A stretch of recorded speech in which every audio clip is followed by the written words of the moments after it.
Well, good afternoon. I'm Rose Blank. I'm part of the Eco Spirituality Action Team, and we really would like to thank you for taking time today to be a part of this Eco Spirituality in Action Lunch and Learn series. Our program today is with Jack Phillips, who the program is entitled Ecology of Creativity and Community for the Backyard and the Future of the Planet.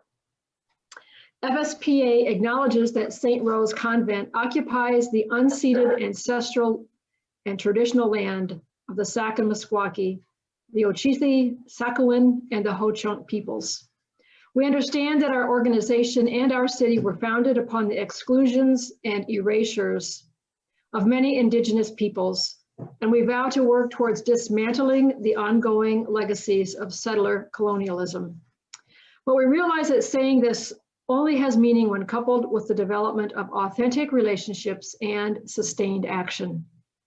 We therefore pledge to move beyond mere words and to develop programs, policies, and actions that fully embody our commitment to Indigenous rights and cultural equity. We affirm Indigenous sovereignty and will work to hold ourselves accountable to the needs of our Indigenous brothers and sisters. This Lunch and Learn series is an opportunity to explore the FSPA commitment to ecological education. That's one of the 7 Laudato Si goals and a Revolution of Goodness proclamation made to stretch us to be people of encounter who stand with all suffering in our earth community. Each Lunch and Learn, presented the second Tuesday of each month throughout this year, 2021, will feature new topics of ecological advocacy, presented by speakers who will inspire us all to care for all of creation.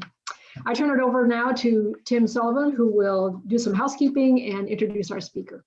Tim. Good afternoon, everyone. Thanks for joining us. So housekeeping is next. We would ask you to mute yourselves if you're not, and stay on mute through the presentation. We would also ask you to go up into the right-hand corner of your screen and click on View, and then click on Speaker View. That way you'll get the best picture of whoever is talking. So up in the right-hand corner, click on View, and then click on Speaker View. So that's great. You'll still be fine if you can't find that, but that would be helpful. We are going to have a couple question and answer sessions today. And what we would ask is, first of all, that you come up with some really tough questions for Jack, but then put them in the chat. And then when he breaks for questions, we will actually call on you, and you can unmute yourself and ask your question yourself. So depending on how many, we may not get to all of them, depending on how many questions we get, but we'll try. So with that, first, Beth, am I forgetting anything? No? Thumbs up. Good deal. So it's my pleasure to introduce Jack to all of you, tell you a little bit about him. Jack is a naturalist, poet, nature writer, and he's the principal of the Naturalist School, which operates out of Omaha, Nebraska.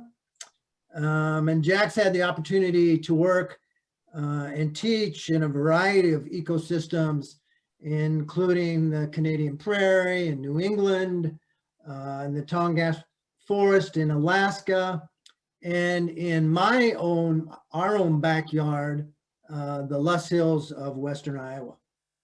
And as I read his bio, one of the things I saw, I thought we could do a whole nother presentation just on his spiritual journey. He has published several articles in religious journals about his Syrian Christian heritage, and he was sharing his family Bible there earlier.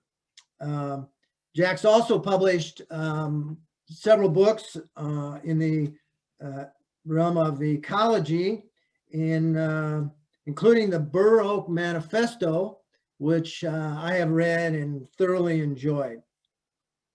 Jack's also brought a few special guests today, and he's going to introduce them before they present. And Jack's also going to open us with a prayer, which will lead right into his presentation. But first, I want to read a little bit from his bio that I thought was great. Kind of gives a big picture of who Jack is. And it says, Jack has developed mindfulness in nature methods that awaken the wildness within and connect with the creative process of the earth community. Poetry, art, contemplative walking, and immersive awareness, always grounded in ecology and animated by passion, are the primal footsteps on this path. So welcome, Jack. Thank you, Tim. So am I being heard? Yes. This prayer is a poem, actually a song that was written, well, existed orally for a long time, and then it was written around 600 BC. And it was written in Iraq, today what we know as Iraq. It's gone by many names. So we'll begin. And first I'll read the oldest version that we have, and then I'll read a newer version.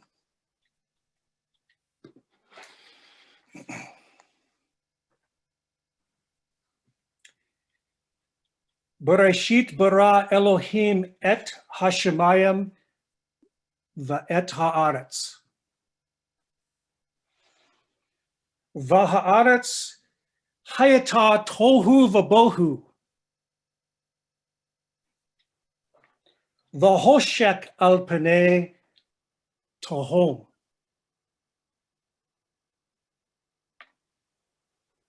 V'ruach Elohim merohefet al penei hamayim.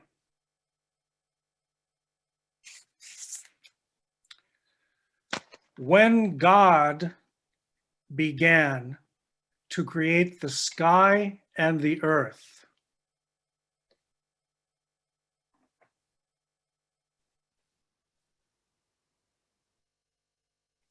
and the earth was tohu vabohu, empty.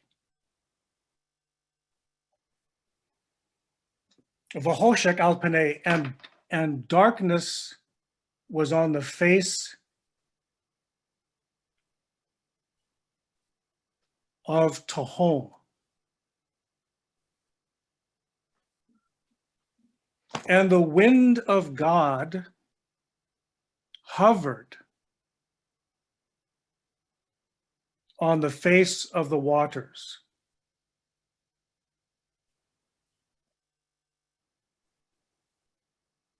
I thought this would be a good place to begin if we talk about eco-spirituality. So first, let's look at this word. I'm writing it, eco-spirituality.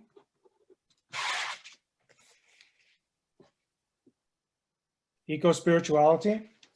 And that word is very plain. Part of it's very plain and part of it is very slippery. So eco, from the Greek oikos,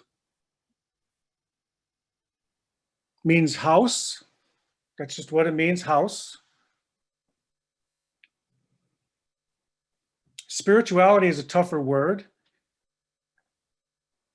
but I want to look at this first sentence, the first sentence in the Bible, which I read to you, because it's all right there. And for some of you that are with us, I know that a Christian context may be unfamiliar to you. And in fact, at the natural school, we don't often use theological language. And we're just as likely to speak about Native American creation stories or about Taoism, because we have a lot of members that come from lots of different traditions. So we don't use a lot of theological language. But on that point, I think that good theology is a frog,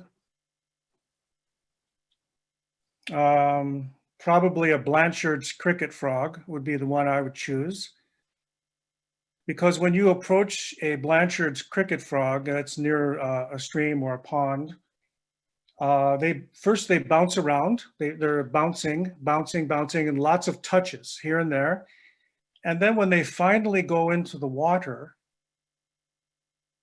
they make a ring, and the ring is always expanding. So I think that theology is a frog, and the rings are always getting bigger, and we have lots of touches. It's always physical, earth and water, but the rings are always expanding, and therefore the circle is expanding, and the community is always expanding.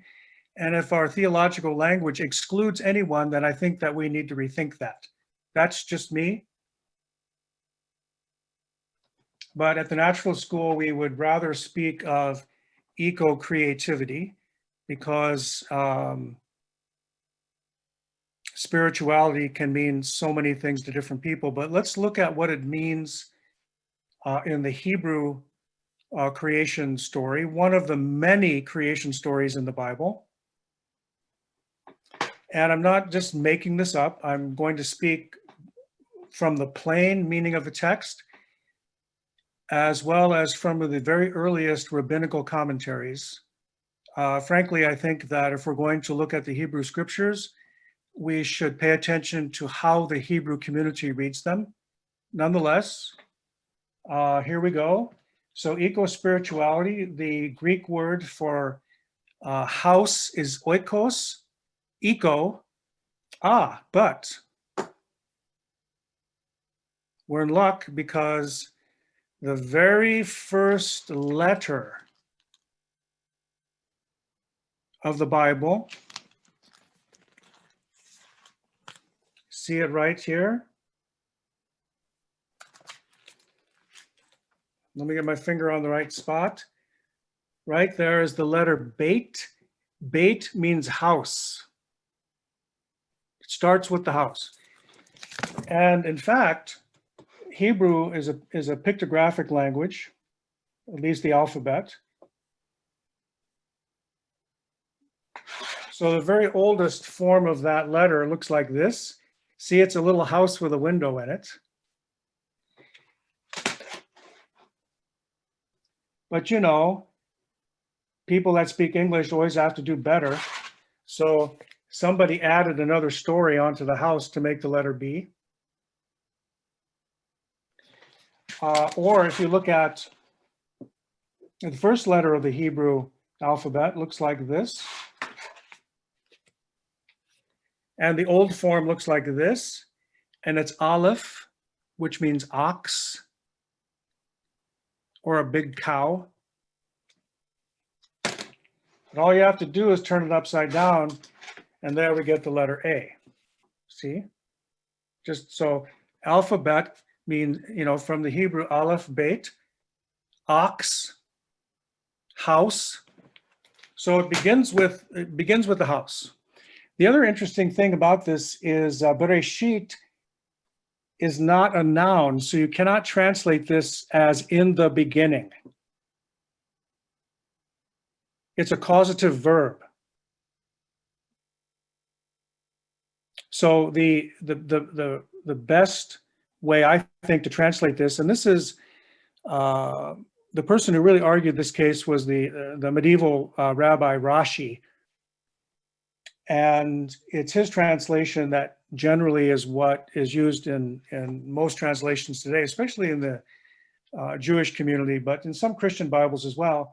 When God began to create is a better way to read that, because it's a verb and it's causative. So began to do what? Began to create. So already we have this creative motion happening, and it's ongoing. Creation is not ever finished in Hebrew thought. If you don't believe me, just look at Psalm 104 or the book of Job. 2nd Isaiah, lots of places where we have creation fragments. And not only that, think about the story of Noah and the flood, where God basically starts over. So it's an ongoing process, and I think that's important. If we think about eco-spirituality, it's an ongoing creative process, but yet there's more. So what's interesting is that we have this this Christian theological concept about creation from nothing, but in fact that's not here either, because this is not really about the creation of the whole cosmos or anything like that. This is about the creation of the world as experienced by humans. It simply is the land and the sky. Now we can get a little fancy and say when God began to create the heavens and the earth, because that sounds just a little bit more churchy, but it's really just the sky and the land.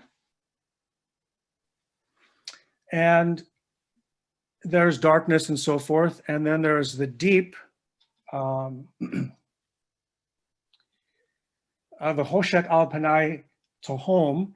Now Tohom, we translate generally as the deep or the abyss or something like that. But in fact, Tohom is just the name of a sea monster, a Babylonian sea monster. And I think that we would get a lot more mileage out of this in Sunday school if we had a sea monster in here. And we might, I think you could just translate it as sea monster, but we like to call it the abyss or something like that. And there was darkness. And by the way, there's kind of a pun here in the Hebrew, because it says that there was darkness on the face, al panei. To be in someone's presence in Hebrew means to literally be in their face. So look, the sea monster has a face. I don't know, I kind of like that. But then what happens? Then the wind comes up. And this is where we get to the second part of eco-spirituality. This word ruach, varuach merohefet. So far, the language that, yes, varuach Elohim merohefet. So we have the spirit, and Hebrew's a gendered language, so the spirit, feminine, Elohim, God, masculine, plural, and merhefet means simply to hover, like a bird. The only other place that this word is used in the Torah, the first 5 books, which is the core of the Bible, not the Old Testament. The Old Testament was a phrase that came in much later. Melito of Sardis, I believe, was the bishop that first called the Hebrew Bible the Old Testament. Doesn't really work because for the early church, the Bible was what we now call the Old Testament. Anyway, so in the Torah, the only other place that we find this word, the same root that's used here for merohefet, is in Deuteronomy chapter 32, verse 11, I think. And there's lots of songs derived from this passage. This is where God is compared to a mother eagle that hovers over the eaglets, over the little chicks. God here is a mother eagle, not a chicken, not a duck, but an eagle. So the compassion here, this compassionate, nurturing, hovering is fierce. It's a fierce compassion, like, a couple thousand years later, Henry David Thoreau, in his essay Walking, refers to, he says, we have a savage mother. Now, for Thoreau, the savage mother was nature, because Thoreau believed that nature was divine, not like Emerson, who believed that the divine could be found in nature. Oh no, nature was divine for Thoreau. And that word nature is complicated anyway. Yesterday, my son played a lovely religious song for me called Nature by James Brown. And he says, everybody's got to have nature. Nature is what your baby needs. Ow! I don't pronounce that, but it's nature is what your baby needs. Ow! Kind of like that. And it's a different meaning than in Thoreau and Emerson, because I'm no Emersonian scholar. I've read a lot of Emerson, but his first book was called Nature, and I don't recall the word booty used by Emerson. Nature. I'd have to check that. Anyway, wow, that was really, we're going downhill fast. Okay, so eco-spirituality. So ruach. The Ruach Elohim, the wind of God. Ruach sometimes is translated as spirit. I don't know. We really need to get away from that. The simple meaning of the word Ruach is just wind. And in my in the family Bible here, I was just looking at this, and I haven't really done much work working out the cognates between the Arabic and the Hebrew, but they're both Semitic languages. Yeah, and it's exactly the same. I mean, it just says Ruh Allah, and of course Allah is just the basic Semitic name for God. It's also Hebrew and it's also Aramaic. Jesus would have said Allah in reference to God, but we won't get into that right now unless it comes up in the chat. May not answer that anyway. How many gods you need? I don't know. But okay, so Elohim, Ruach Elohim Merhefet, the wind of God, hovered in a manner like a mother eagle would hover over the little chicklets on the face of the waters. So there's the whole eco-spirituality right there.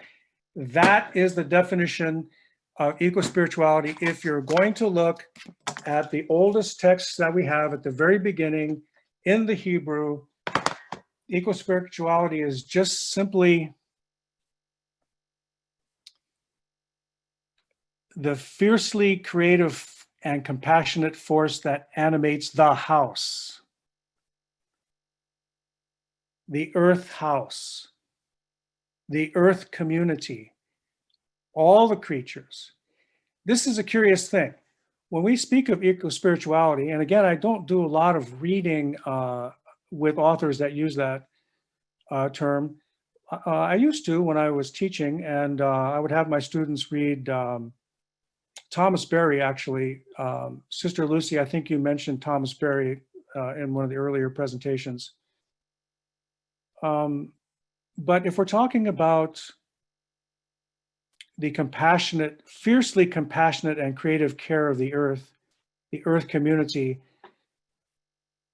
I don't think that eco-spirituality can continue to be anthropocentric. I really believe that we need to see through the eyes of a frog or a sparrow. That's just me. I spend my time these days with my friends wandering in the woods, writing poetry, eating acorns, and reading the bellies of toads. That's what we do at the Natural School. Beth, can we look at some of those slides? Yes. Because I know everyone, actually, we've probably lost most of the people by now. No, we have But, everyone, Jack.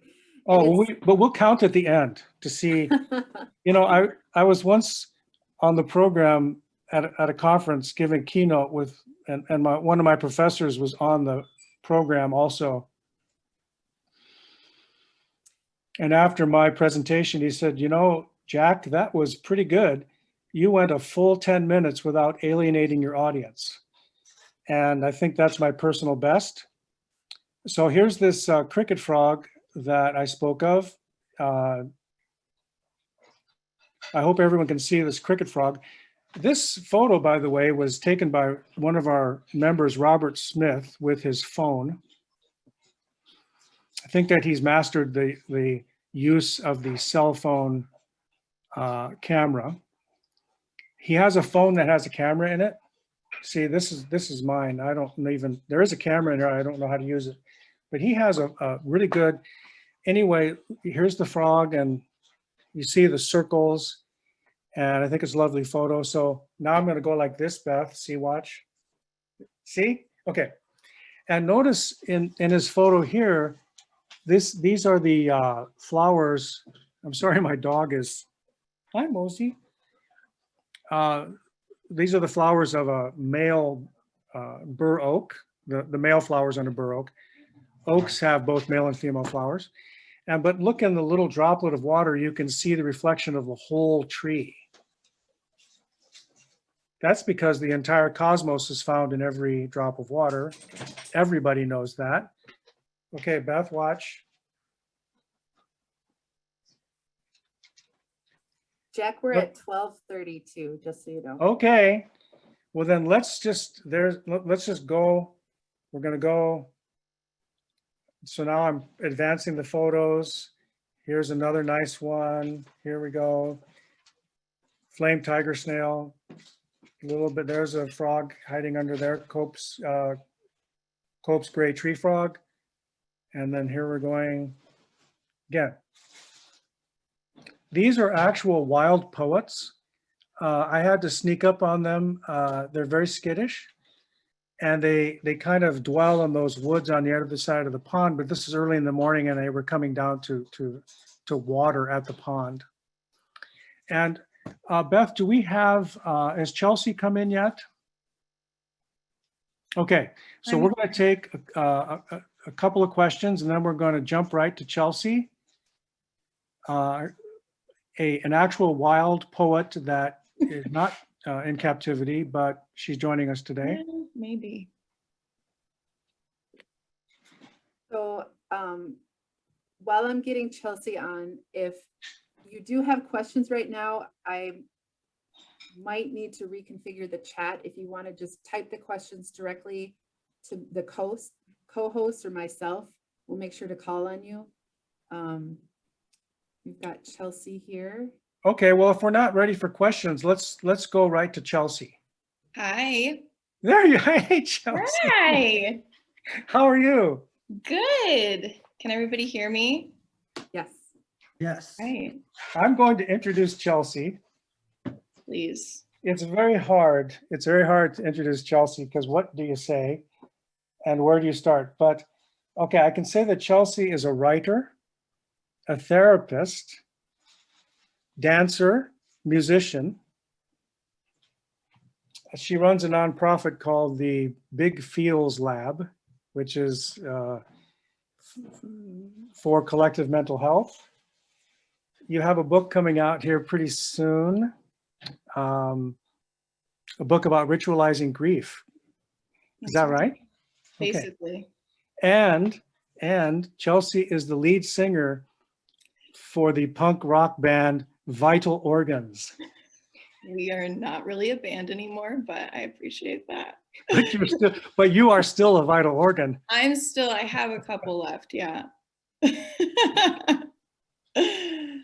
So Chelsea, I would like you just to maybe read a poem. Did you bring the plum poem?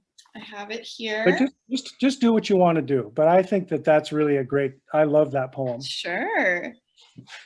Well, thank you, Jack, and thank you all for having us today. This is fun.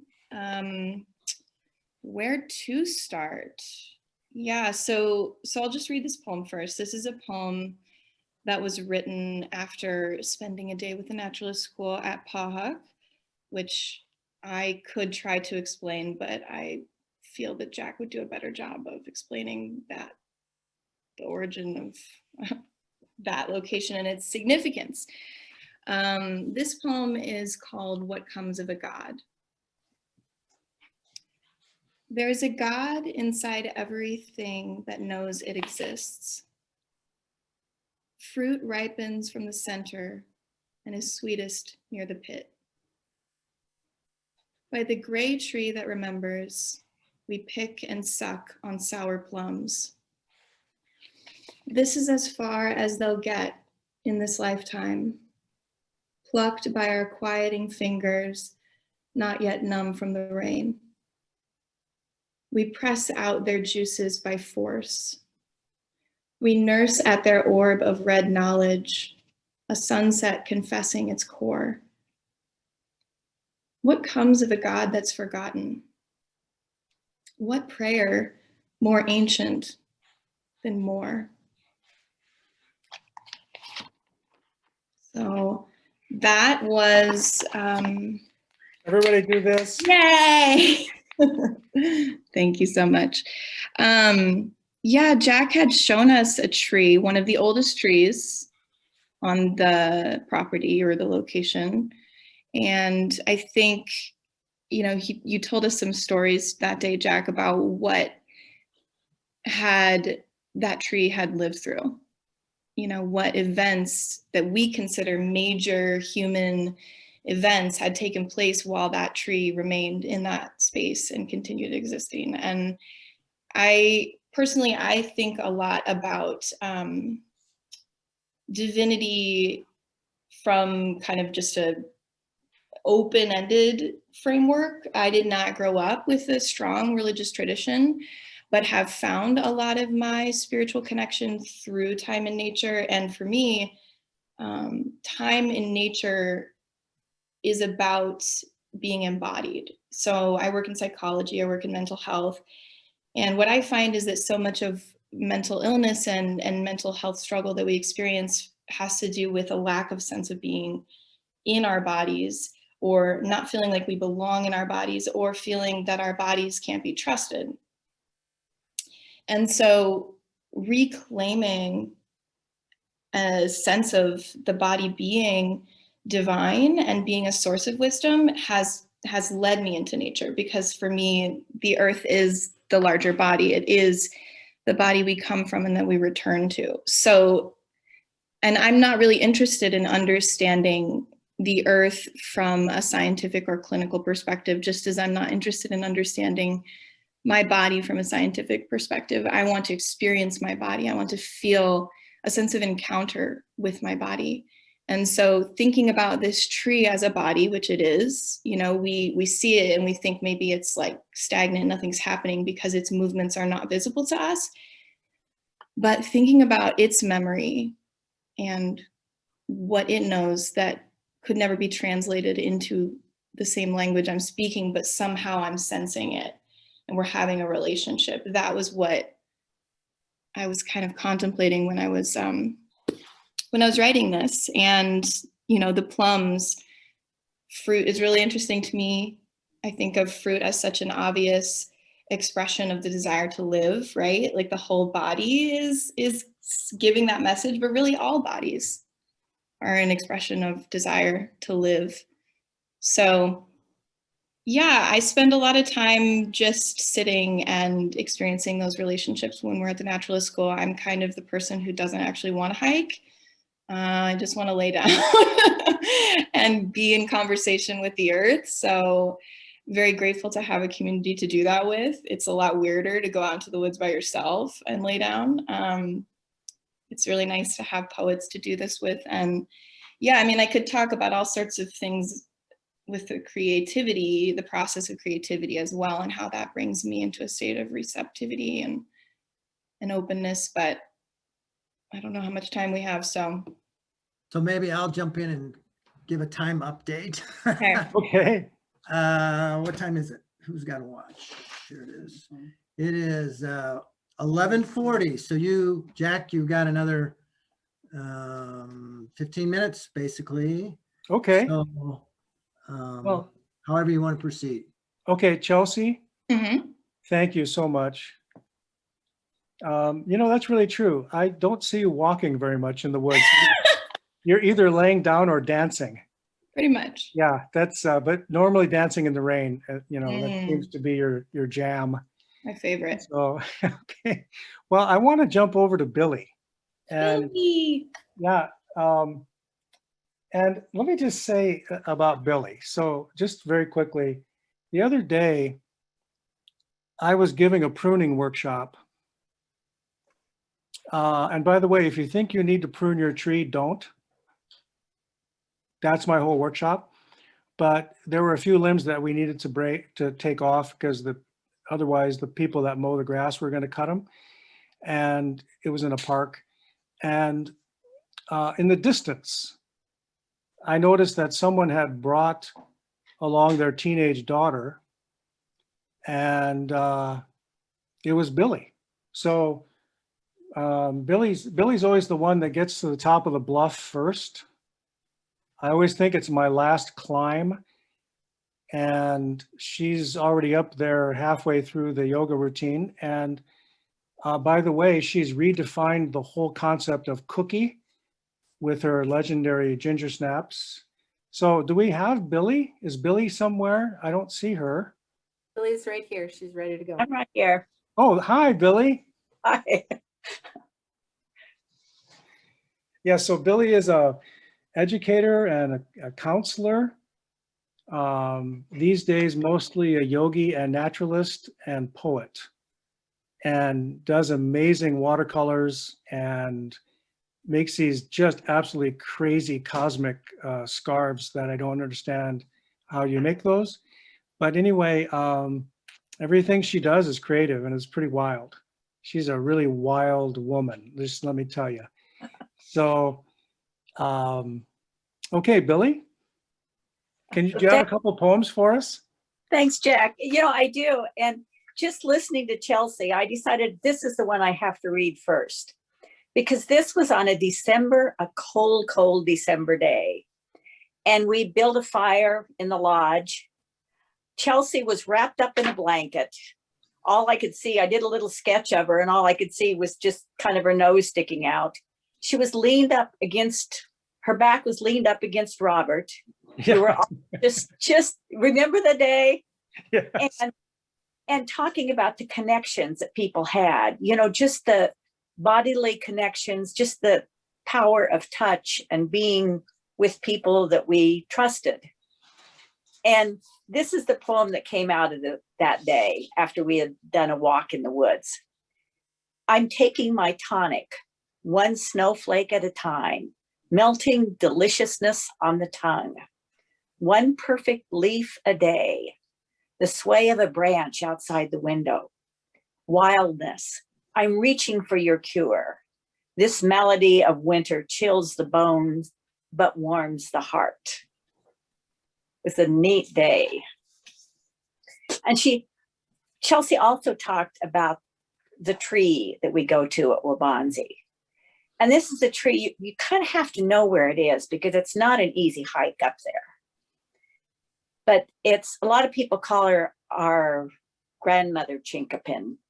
I'm older than almost everybody in the group, so she's my mother Chinkapin. This is her. There's a rhythm in the crispy, crunchy climb to our mother Chinkapin. She reigns silently over us, casting pink and purple shadows of past seasons, accepting our gifts, silently listening to our stories of loves and adventures, of loss and discovery, never judging, always silent, the rhythm of mothers everywhere, mother of us all. We all love that tree. We also have a ritual when we hike. And when we have a lodge, Jack makes coffee. And it's not just you throw some grounds in a coffee maker. He grinds the coffee. It's a special blend. It's excellent coffee made individually for everybody. So this is how the day sometimes starts. We drink the coffee made with care and precision. Jack believes in the ritual of writing and seeing. You prepare the inspiration of souls who find solace in words and in woods. The words flow and tumble through our brains and souls and being. gathering our stories like acorns in our pockets, stories that have to be poems. We are brought back to ourselves by this solitude. And Thank you, Billy. you're welcome. Hey, I do want to add just one Yes. about hiking with children. Okay. And, you know, it's usually not for children, but there are some kids that are just gems. And this is one day when I was hiking at the Les Hills with Phineas. And I was asking him about what his superpower would be if he had one. And he wanted to fly. He was going to fly. So I wrote this afterwards. He was stepping off the ledge and he hollered at me, "I'll meet you at the lodge." The words of a 9-year-old dreaming of superpowers. He picked up something. It's either a leaf with legs or it's a bug. No need for a name, but an indelible impression. So hiking with everyone, we love it. Thank you, Billy. Billy mentioned the importance of coffee. Blue Line Coffee, Omaha, Nebraska. This is my favorite Ethiopian. Oh, baby. And you can tell where this is going. Actually, this isn't my favorite Ethiopian. My favorite Ethiopian is Joelle Willots Sandfort. How's that for a segue? And Joelle is one of our naturalists in residence. Our program of residency is that we take an unwitting poet or artist and we put them in a cabin to be in solitude for a week. And anyway, Joelle is one of our naturalists in residence that has done the shack simple, as we call it. And Joelle is an interdisciplinary artist. She a scavenger by her own admission, and she takes wonderment in things that are small and overlooked. So, and she prefers circles to squares. So, Joelle, I'm sorry about my favorite Ethiopian thing. That just came to me, but this is not you are my favorite Ethiopian. Okay, so take it away, Joelle. I've got to find a cord to plug in my computer because I'm just about to go away. So you take it away, and I've got to move over somewhere where I can plug this in. Hope you don't get dizzy. Okay, thank you, Jack. So I'm here with Emily, who's also a fellow naturalist school member, who's kindly letting me borrow her laptop since my device lost internet. So I'm going to make this really quick. I've written a short essay about ephemeral art. So with the naturalist school, I lead a lot of art making workshops. And in my own practice, I'm really interested in engaging with the surrounding landscape by walking and noticing things that are easily overlooked, like Jack said, things like trash or natural debris. And I collect those materials when I'm in the city and I use them in my studio. But the art that we make during the naturalist school is different. It's site specific to the woods, hills, and meadows that we walk. It's not permanent. It's made with the materials that are directly available. We don't bring anything in or take anything when we leave. Some of the materials we have used are sand, snow, sticks, and leaves. And for me, the goal of making ephemeral art isn't about any finished art product. It's about the process of attuning our bodies to the surrounding environment. We learn how to become a part of the place we're in by directly engaging with it, and also by recognizing the temporality of it all. The sand sculptures are washed away by the river, the snow melts, the wind blows the leaves, the sticks decay, and we too walk away from these places changed. This way of creating allows us to intentionally recognize our impact on the places we're in. It also helps us practice paying closer attention to the world around us. We are always transforming the spaces we occupy, whether we're cognizant of it or not. Our footprints, our sounds, our smells, and our actions are affecting the land constantly, but it isn't a one-way relationship. Through retreats with the Naturalist School, I've become more aware of a reciprocity that exists between us and non-human nature. When we walk in the woods, we share breath with the trees. Our sounds, smells, and movements are observed by squirrels, birds, and insects, and sometimes scarlet cups. But these things also impact us. They create memories, emotions, and sensations in our bodies. Creating art in nature allows us to slow down, notice the sounds entering our ears, the colors and shapes absorbing into our eyes, the wind pushing through our noses, and the feeling of the ground pressing into our feet. That's all. Thank you so much, Joelle. And Billy and Chelsea. You know, I don't know if I should mention this, but Joelle, Billy, and Chelsea, if you couldn't tell, are actually fertility goddesses. And each one of them in their own way embodies the cosmic fecundity of the universe. So you might give pantheism another try. I'm just saying. So Tim, do we have questions?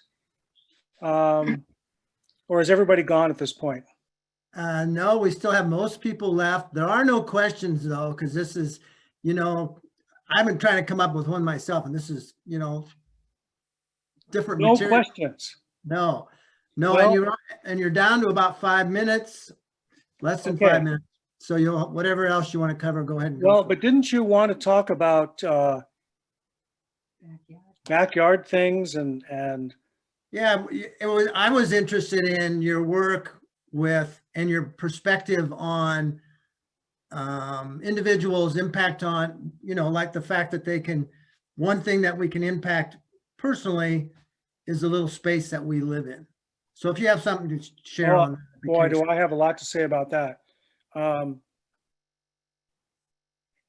You know, we talk about climate change, destruction of the rainforest, burning fossil fuels. Those are all things that we need to be very concerned about. But the future of the planet, I believe, and there's a lot of good science to back this up, the future of the planet comes down to what we do in our backyards. This ridiculous love that we have for the American lawn is a very, very destructive force. If each of us would pay attention to the bit of earth that's under our care and think of how that bit of earth, and of course our bodies as well,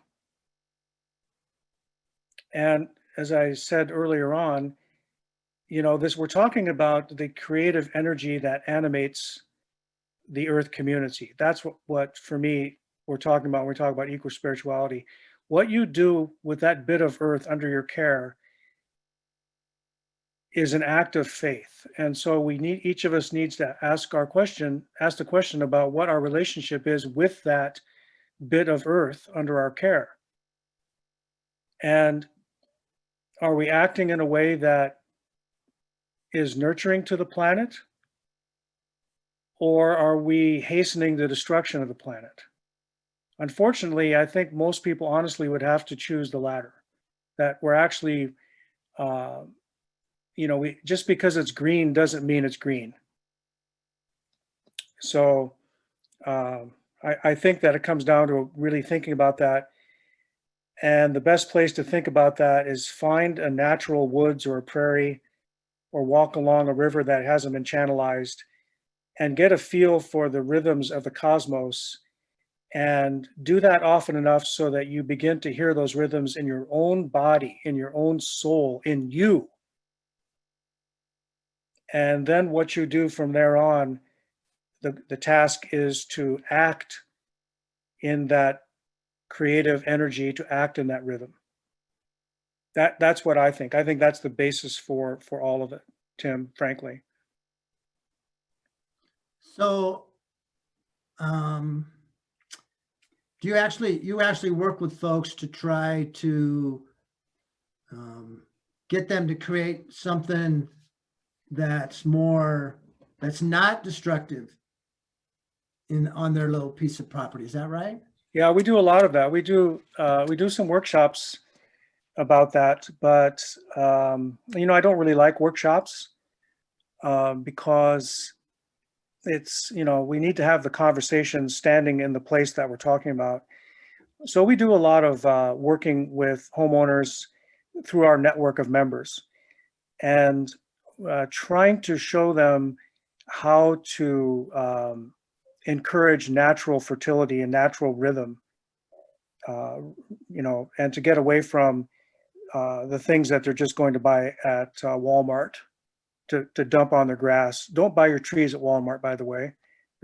I could talk for hours on why you shouldn't do that, why that's bad for the planet. But anyway, nothing against Walmart, but we just need to think about it.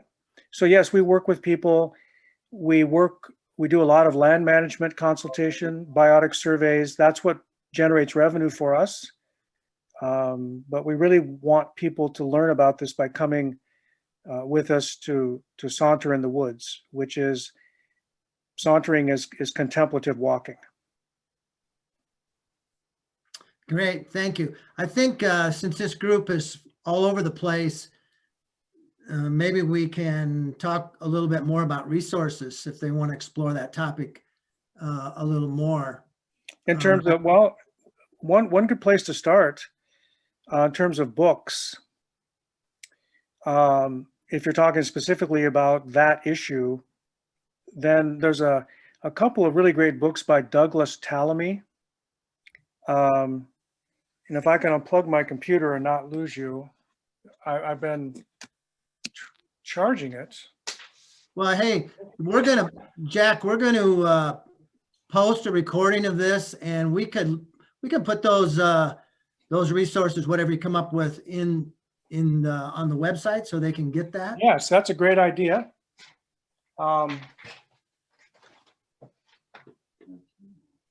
And I'm sorry to say, but we're out of time today. Okay, I'll just flash these books at you. Douglas Tallamy, this is the newer one. The older one. Great books, Bringing Nature Home. Okay. Awesome. We'll post the titles and stuff on the website with this recording.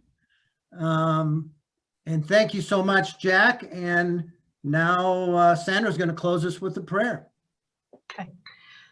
Thank you again for joining us, Jack, and Chelsea, Joel, Billy, and your beautiful, creative, inspiring poetry. We thank you all for joining us with our presentation today. You can find a recording of this program at fspa.org/Eco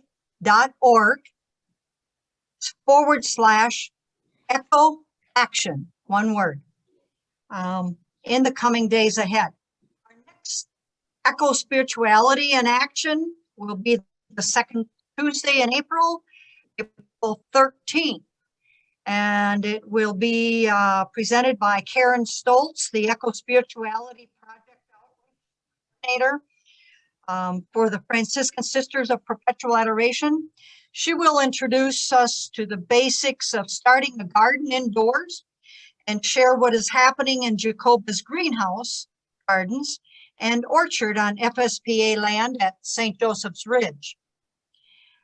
The closing prayer is from Philip Newell, from Celtic Prayers from Iona and Seeking Creation.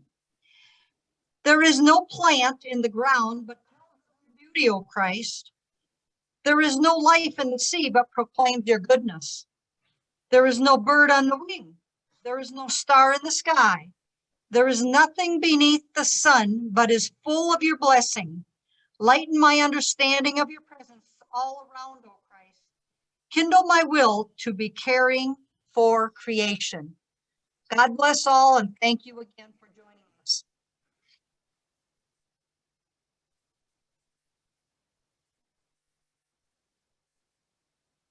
Thank you, everyone.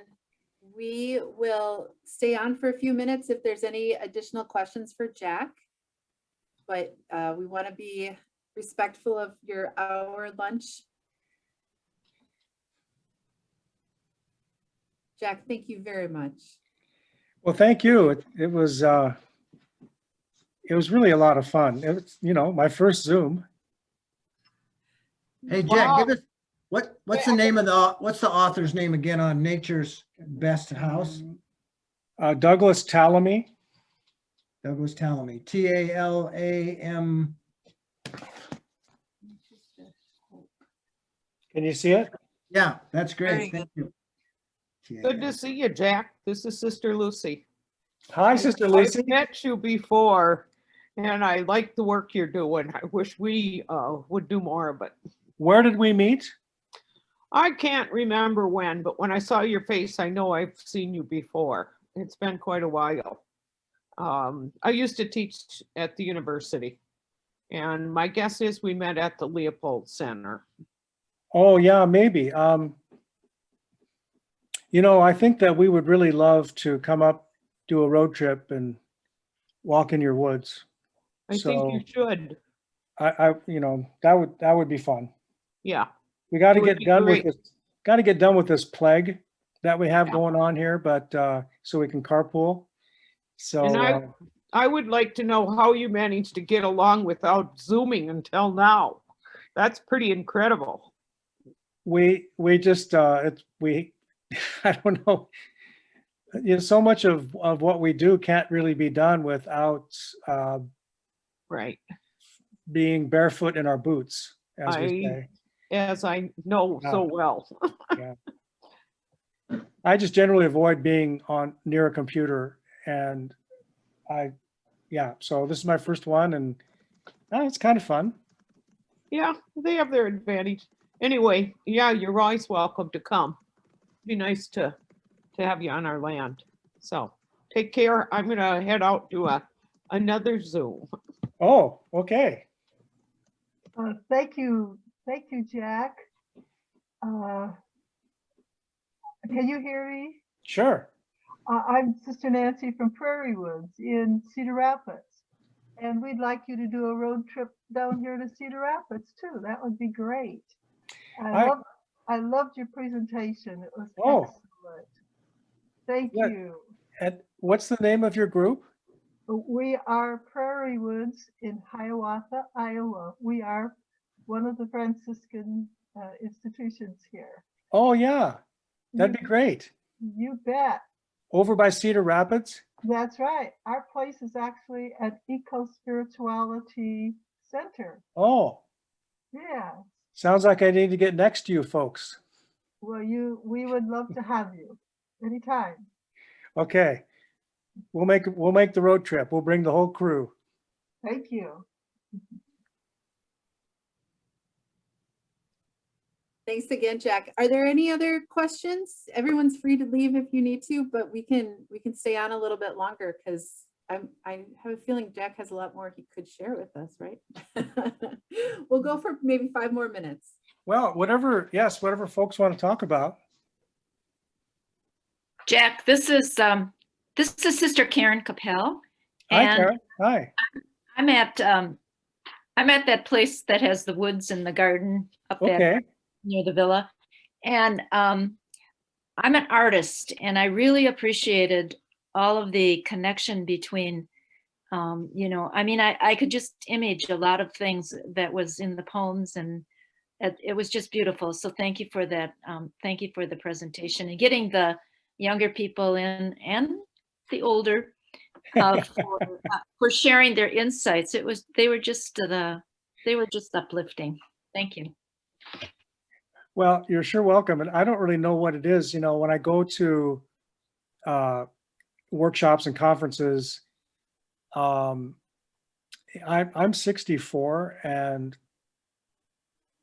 when I'm the youngest person there, it kind of bothers me. But But then at the naturalist school, that just really isn't, you know, most of the time most of our folks are the adults are, you know, 20s and 30s and 40s, but probably our biggest group, I would think, lately has been right kind of in the 20s.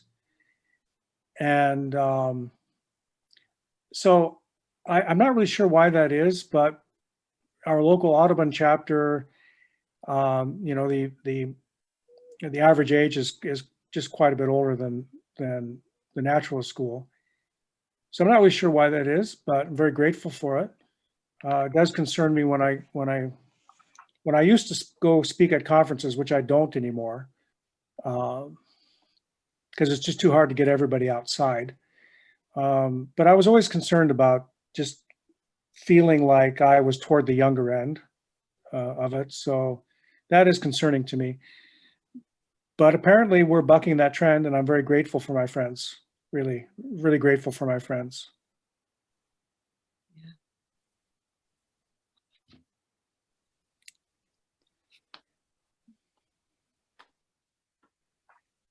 Any other questions or comments for Jack? Right, and I see Chelsea is still here, and Billy and Joelle too. So for the other artists that were with us, thank you. Can I just do a quick commercial? Sure. Of course, it's quite impossible to talk about eco-spirituality and not social justice. And so we're paying really close attention to the poets among us that for whom that distinction is completely artificial and it doesn't even cross their minds. So this summer, we're going to do a couple of series that are built around some collections. This is one we've been working with quite a bit, Black Nature. And the where so many eco-poets struggle to make connections, what we're finding in the African American nature poetic tradition is that those distinctions between body and spirit, et cetera, and so forth, just aren't, they don't even come up. So that's a beautiful thing. Camille Dungy is the editor, and I really love her poetry. And then this just came out, and Joy Harjo is one of my favorite poets. In fact, her poem, My House is the Red Earth, really inspired me to really look at poetry seriously and begin to write poetry as a spiritual discipline. This just came out, and this is just absolutely wonderful. And the poets here included in this volume are arranged in the anthology according to their First Nations. So you have the different tribal groups mentioned and people writing from those perspectives. And it's really, really beautiful. And I really recommend this, these two collections to you. So we're going to be, we've been working with this one, and also a lot of the poets in here we've worked with before, just as readings for our poetry prompts or to guide our meditations.